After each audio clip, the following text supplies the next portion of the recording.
بسم الله، من فضل الله، اللهم صل على محمد وآل محمد. السلام عليكم بنات. إن اليوم مجموعة من عدة فصلات وموديلات مختلفة، إن شاء الله تستفادون من الموديلات ومن الشرح. هذا الموديل الأول، موديل فستان قفطان أو حريم السلطان شبيه. اشتغلت بهذه الطريقة حسب طلب المتابعة. هنا هذا الردن كبسات باب، وهذا الذيال دبل كلوش، واشتغلت بهذه الطريقة.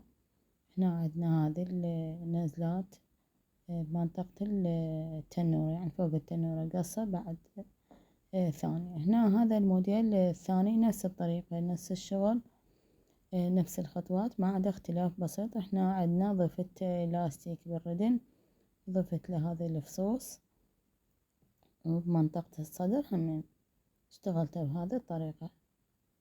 انطاني هذه النتيجة وهذه الجمالية. القماش مارينا حبايب، كلف قماش 4 أمتار. هذه سحابة جانبية، سحاب مخفي. لاحظوا نظافة الشغل ولله الحمد، ما عندي خياط ظاهر. هذا السحاب الجانبي، اختيار تقدرون تخلوه بالظهر بالمنتصف. هنا أنا اشتغلته على الجانب.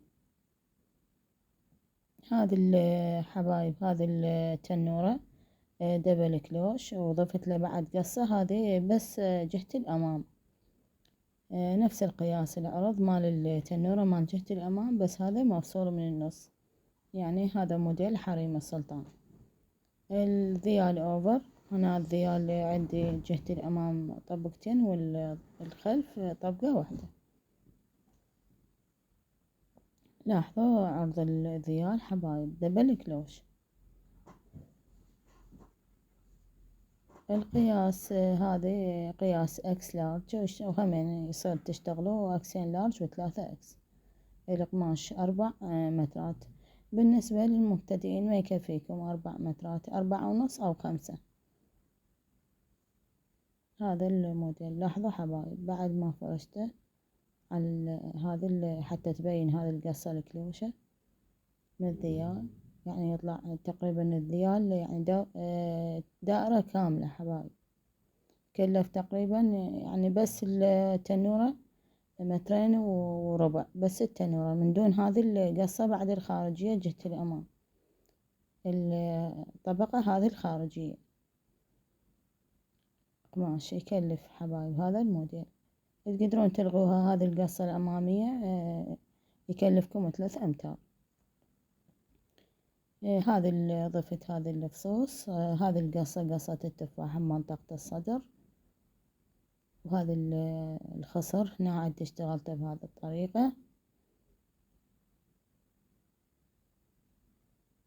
مكبس همين هذا الفقرة. وهنا عندي البزمة، بزمة ودقمة كبس. هنا هذا الموديل، هذه صدرية حسب طلب الزبونة.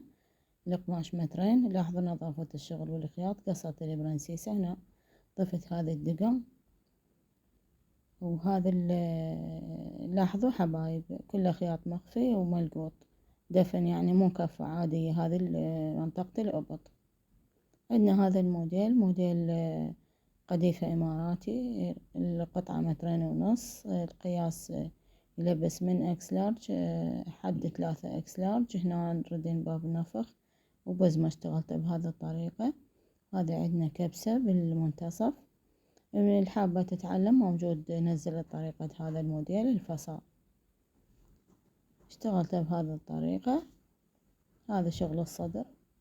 هنا كبست ليلو بالياخة ومنطقة الصدر حبايب.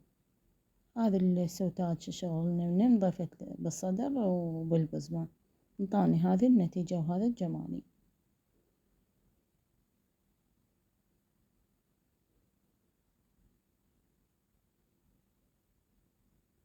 لاحظوا عرض البدن حبايب. هنا عرض البدن، هذه الكبسة فقط جهة الأمام انطيتها زيادة تقريبا فتر. جهة الأمام الظهر عدل. لاحظوا عرض الموديل. طبعا اختيار، يقدرون يعني حسب العرض المطلوب أو حسب القماش.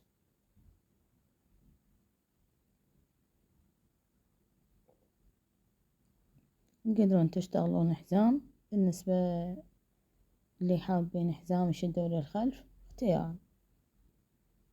عندنا هذا الموديل الثاني، هذا موديل قماش صوف، اشتغلته بهذه الطريقة، اشتغلته بهذا الدقم الكبس على الجوانب هنا حد منطقة ينزل طبعا النزال هنا تقريبا شبر ونص أو 30 سنتي من النزال مال هذا الشغل، وكبسة بالمنتصف. كبست هذا الدقم هنا بعد ما عرضته على الملكانة. لاحظوا عرض الموديل القماش 2.5 متر. القماش 2.5 متر، القياس يلبس من اكس لارج الى 3 اكس لارج حتى القياسات الخاصة. هذا الموديل الثاني نفس الشغل ونفس الطريقة بس اختلاف بسيط. هنا هذا الشغل نزلت حد منطقة الخصر حبايب. لاحظوا الدقم الكبس حسب نزال الخصر، اشتغلته بهذه الطريقة. هذا بالنسبة يعني اللي ما يحبون عرض بالموديل يجي مخصر حد منطقة الخصر. قياس اكس لارج التطعيم حبايب، تطعيم 1/2 متر والقطعة 2.5 متر. طبعا هم يلبس حسب القياس عندكم من اكس لارج او لارج او اكسين او 3 اختيار. اشتغلت بهذه الطريقة. هذا الردين باب والجيوب، هذا موديل سحبة بالخصر. عندنا هذا الموديل موديل قديفة حبايب، هذا دشداشة الزخمة قصة البرنسيسة. لاحظوا هنا عندنا الخرطة والكسرات فقط بمنطقة الصدر بالمنتصف. هذه قصة البرنسيسة. ان شاء الله انزلكم الفصل، طريقة فصل هذا الموديل. لاحظوا عرض الموديل، طبعا قدرون انتو حسب العرض المطلوب من عندكم اختيار. هنا القطعة 2.5 متر، هذا القياسات خاصة، قياسات خاصة حبايب. لاحظوا هذا شغل هنا عندنا سحاب مخفي، هذا موديل السحاب بالمنتصف. تقدرون تلغوا اختيار بدون سحاب وبدون فتحة، خلون اضافات بكيفكم اختيار. هذه قصة البرنسيسة موديل الصدر، زخمة قصة البرنسيسة. هنا عندنا جيب جانبي، هذا الجيب الصفحي يسموه حسب طلب الزبونة. لاحظوا نظافة الشغل حبايب، ما عندي خياط ظهر ولله الحمد. هذا عرض الموديل حبايب، قياسات خاصة، يعني يلبس هذا يطلع عندكم عرض الصدر 3 أشبار فما فوق.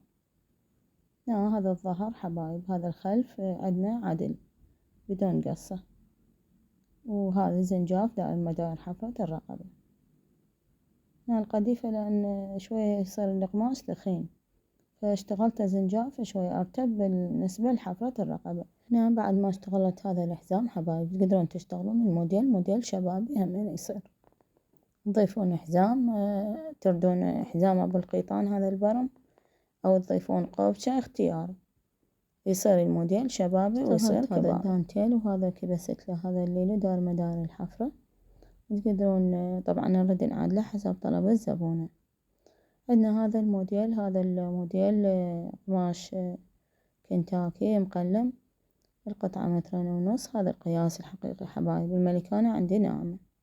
كبست له هذا الليلو بمنطقة الصدر، وهذا بالردن دقم كبس. لاحظوا انها تغليفة كاملة من الأمام ومن الخلف، ما عنده خياط ظاهري. كل الموديلات حبايب تغليفة كاملة ومبطن باللاصق أو بالوجهين. القياس حسب القياس المطلوب من عندكم.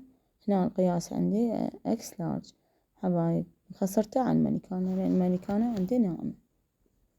اشتغلت هذا حسب طلب الزبونة. هنا بنسة نازلة من الكتف حد منطقة الخصر، يعني هذه نفس شغل البرنسيسة، ما عدا تنزل عندكم من الكتف تبدي. هذا الجهة الثانية هم من الكتف تنزل حد منطقة الخصر. هنا عد النزال 37 حسب طلب الزبونة، يعني تبرز منطقة الصدر مجسم يسموه حبايب. كبست له هذا الدقم الكبس، نسقت بينه وبين شغل الردن. هنا عد الذيال اوفر حبايب، الذيال دبل كلوش يعني على عرض القماش 2.5 متر. أخذت من الفصال من الأعلى الردن. هذا الموديل الأخير موديل قديفة جلد الأرنب مطعم بالنمري، حزام للخلف.